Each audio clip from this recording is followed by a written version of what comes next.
Just listen to the amazing feedback on my delicious milk cake. Delicious. I love it. It's a milk. This is delicious. Very yummy. Mommy, you did a good job making this.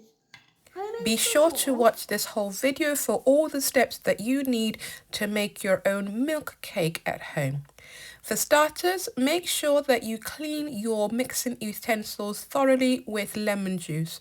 That's because we are going to be whipping up egg white, and if you have any trace of grease, that can affect the mixing of your egg whites. So in the mixer bowl, I've put in some egg white, and I'm going to whisk it on high speed, and you'll notice that it will start to change consistency to start to be a foamy white consistency. Now for this bit, if you have a stand mixer, that would be great. If not, you can use a hand mixer. At a push, you can whisk it by hand, but that will require a lot of energy and power.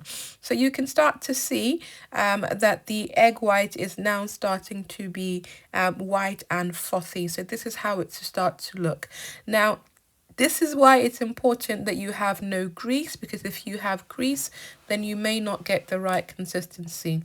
So next I've put it on low speed and I'm adding my white granulated sugar. Once I've added it all together, then I'm going to whisk it on high speed until it's nicely combined. Now, the actual name of this cake is Tres Leches Cake. I hope I've pronounced it properly. It's a Mexican cake recipe, and it literally means 3 milk. So you can see that I've achieved soft peak because it's standing a little bit on its own. So now we're going to start mixing the yolk, and I've added some vanilla, and then I'm going to use a hand whisk to whisk it until it's well and nicely combined.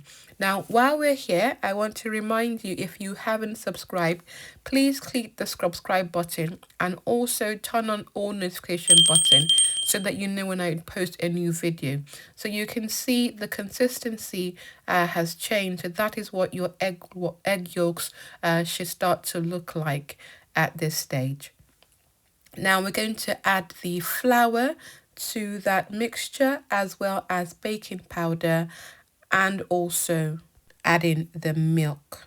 And then I'm changing to use a spatula and going to gently mix that. So again, remember, once you've added your flour to a mixture, you want to make sure that you mix until the flour is combined, but do not overmix. If you overmix, you'll start to overwork the gluten molecules, and this will result in a dense cake, which is certainly what we do not want to happen. The milk cake is a light spongy cake, so do not overmix your mixture. So next we're going to be mixing the egg and sugar white meringue mixture with the rest of the batter.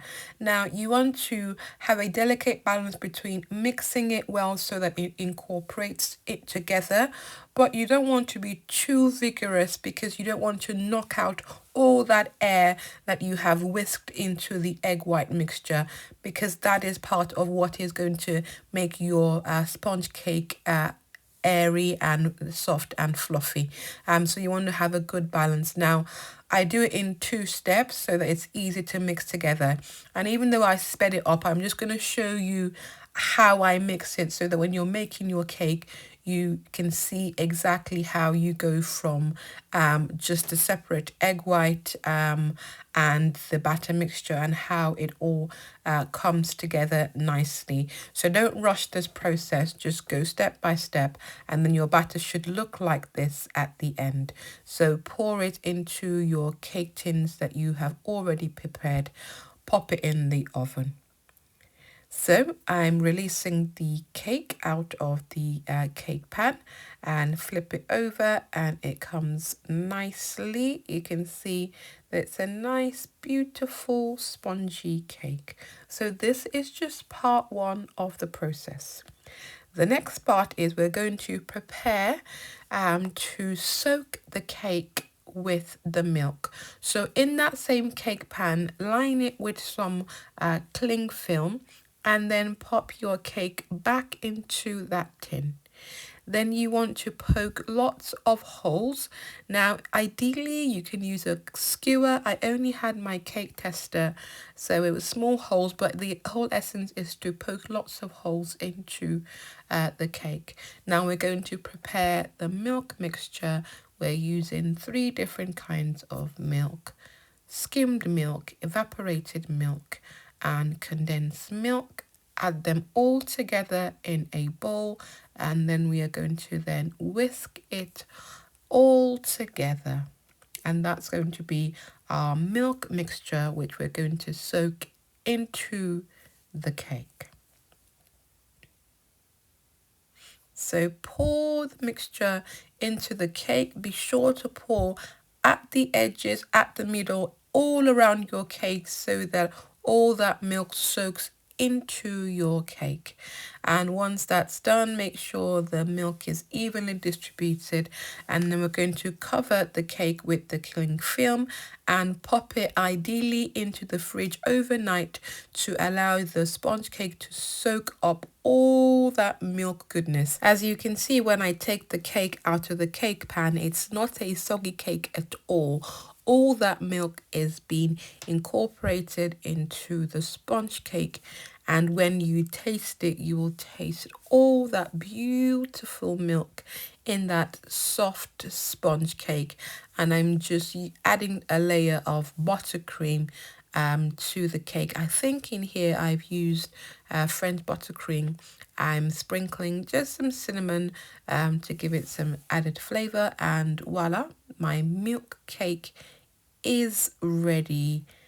It is such a beautiful, delightful cake. I really hope that you will make this for your friends and family. Be sure to take your piece first, because I can absolutely guarantee you this cake is going to be gone in seconds. So let's have a taste. You can just see how soft that is, and you can see it's not soggy at all, and it tastes absolutely delightful. So thank you for watching this video. If you haven't clicked the subscribe button, do that now. Click the notification bells. Any questions, drop me some comments. I will see you next week.